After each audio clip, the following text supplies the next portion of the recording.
Crônicas do Amanhecer, por Feijão Centro Espírita Allan Kardec de Balneário Gaivota, 12 de maio de 2020.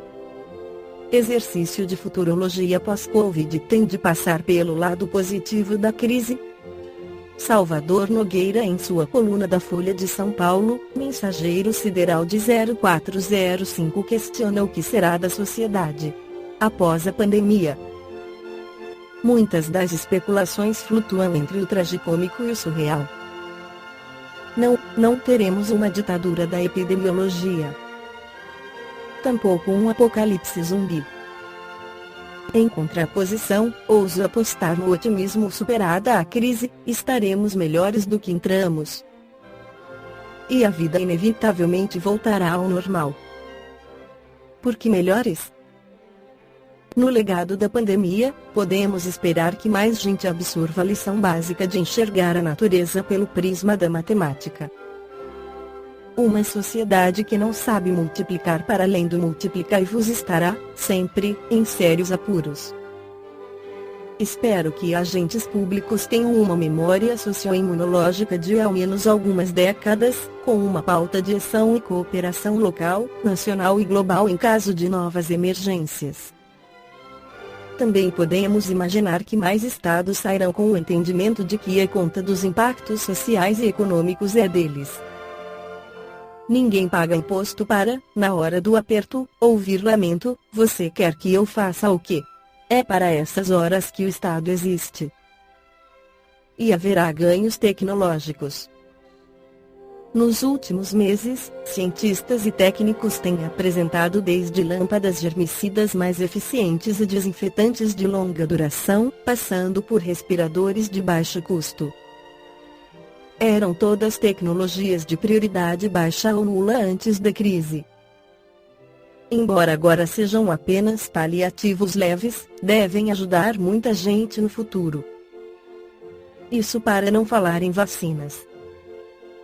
Sim, estou otimista de que uma vacina para o novo coronavírus seja possível e esteja a caminho até o fim do ano. Não seria impensável, apesar de a maioria dos agentes de saúde manter o discurso tradicional de 18 a 24 meses, na melhor das hipóteses.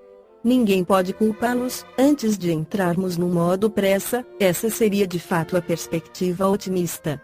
A vacina pode não vir, claro. Mas, ainda assim, as tecnologias criadas e testadas hoje, para tentar fazer frente à Covid-19, bem como a ampliação do parque industrial para produção em massa, beneficiarão tratamentos futuros. De novo, antes da pandemia, vacinas avançadas eram vistas como prioridade baixa e risco alto. Agora, investimentos de bilhões se tornaram modestos, comparados à desgraça econômica. A relação custo-benefício se transformou em benefício da medicina do futuro. Dizem que a necessidade é a mãe da invenção. É mesmo. Sairemos da pandemia melhores do que entramos, mais solidários, maduros e preparados para voltar à normalidade. Não só porque é isso que humanos fazem de novo, mas pela dívida que teremos com quem não cumprirá conosco a travessia. Zelemos hoje pelo presente, fazendo nosso melhor, e o futuro se encarrega de si mesmo. Com o lançamento do Livro dos Espíritos em 18 de abril de 1857, o planeta Terra inicia processo de transformação de mundo de provas e expiações para mundo de regeneração sob o comando de Jesus. De acordo com o Espírito Emmanuel, no livro Plantão de Respostas, psicografado por Francisco Cândido Xavier, o processo se estenderá até o ano de 2057, então vem a epidemia do coronavírus para acelerar esse processo, conforme esclarece o Espírito Manuel Filomento de Miranda no livro Transição Planetária, psicografado por Divaldo Pereira Franco. As alterações que se observam são de natureza moral, convidando o ser humano à mudança de comportamento para melhor, alterando os hábitos viciosos, a fim de que se instalem os paradigmas da justiça, do dever, da ordem e do amor. Anunciada essa transformação que se encontra íncita no processo da evolução desde o sermão profético anotado pelo evangelista Marcos, no capítulo 13º do seu livro, quando o Divino Mestre apresentou os sinais dos futuros tempos após as ocorrências dolorosas que assinalariam os diferentes períodos da evolução.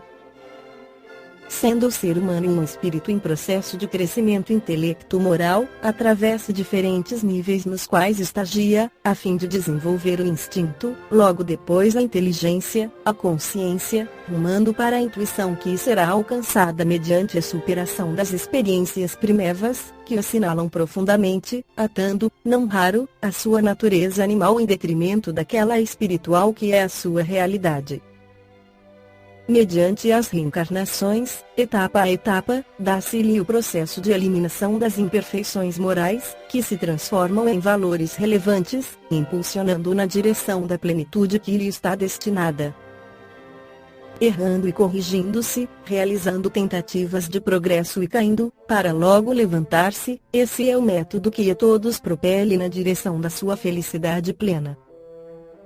Em face das situações críticas pelo carreiro carnal, gerando complicações afetivas, porque distante das emoções sublimes do amor, agindo mais pelos instintos, agride, quando deveria dialogar, acusa, no momento em que lhe seria lícito silenciar a ofensa ou agressão, dando lugar aos embates infelizes geradores do ressentimento, do ódio, do desejo de desforço impositivo do progresso, porém, é inarredável, apresentando-se como necessidade de libertação das amarras vigorosas que o retém na retaguarda, ante o ideotropismo que o fascina e termina por arrebatá-lo atrasando-se ou avançando pelas sendas libertadoras, desenvolve os tesouros adormecidos na mente e no sentimento, que aprende a colocar a serviço do progresso, avançando consciente das próprias responsabilidades. Infelizmente, esse despertar da consciência tem se feito muito lentamente, dando lugar aos desmandos que se repetem a todo momento, as lutas sangrentas terríveis.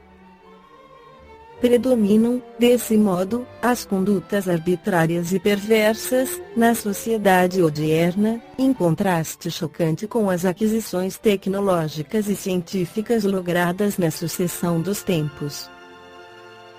Observam-se a miúde os pródromos dos sentimentos bons, quando alguém é vítima de uma circunstância aziaga, movimentando os grupos de socorro, ao mesmo tempo que outras criaturas se transformam em seres bomba, assassinando, fanática e covardemente outros que nada têm a ver com as tragédias que pretendem remediar por meios mais funestos e inadequados do que aquelas que pretendem combater fenômenos sísmicos aterradores sacodem o orbe com frequência, despertando a solidariedade de outras nações àquelas que foram vitimadas, enquanto, simultaneamente, armas ditas inteligentes ceifam outras centenas e milhares de vidas, a serviço da guerra, ou de revoluções intermináveis, ou de crimes trabalhados por organizações dedicadas ao mal. São esses paradoxos da vida em sociedade, que a grande transição que ora tem lugar no planeta irá modificar.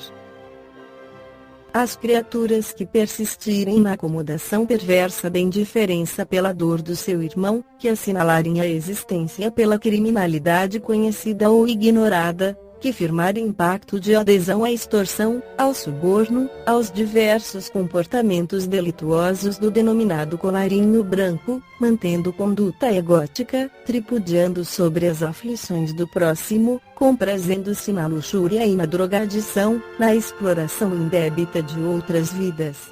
Por um largo período não disporão de meios de permanecer na Terra, sendo exiladas para mundos inferiores, onde irão ser úteis limando as arestas das imperfeições morais, a fim de retornarem, mais tarde, ao seio generoso da Mãe Terra que hoje não quiseram respeitar.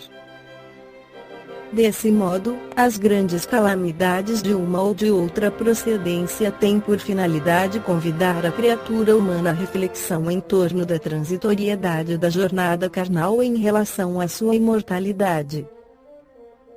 Eis, portanto, o que vem ocorrendo nos dias atuais.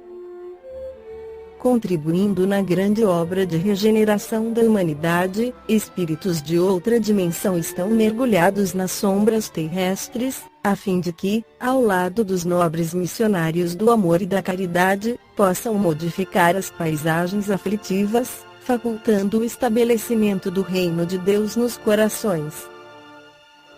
Equipes de apóstolos da caridade no plano espiritual também descem ao planeta sofrido, a fim de contribuir em favor das mudanças que devem operar-se, atendendo aqueles que se encontram excruciados pela desencarnação violenta, inesperada, ou padecendo o jugo de obsessões cruéis, ou fixados em revoltas injustificáveis a fim de melhorar a psicosfera vigente, desse modo, facilitando o trabalho dos mensageiros de Jesus.